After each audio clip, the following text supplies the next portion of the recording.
super excited na nga ang marami na mapanood ang The Kingdom ni Bossing Vic Soto at Piolo Pascual. Lalo sabi nga ng ilan na nakapanood na, mala Game of Thrones daw na sobrang astig ng The Kingdom. Interesting ang storya at ang gagaling ng mga aktor. Ayaw niyo maniwala. Eto, more reviews sa Frontline Report ni MJ Marfori.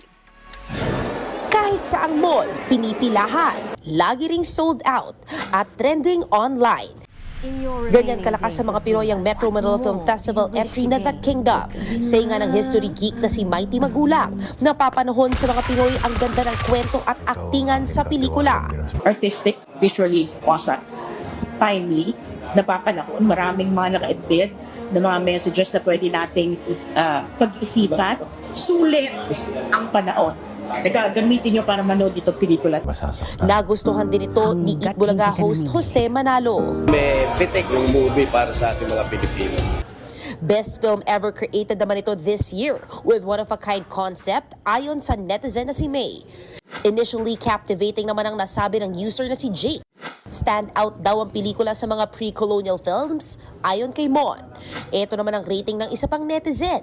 Ang overall score ay 4.41 over 5. Meron ding napa-approve sa first ever serious role ni Bossing Vic Soto in a feature film, pati kina Piolo Pascual, Christine Reyes, Cedric Juan at ni Iza Calzado.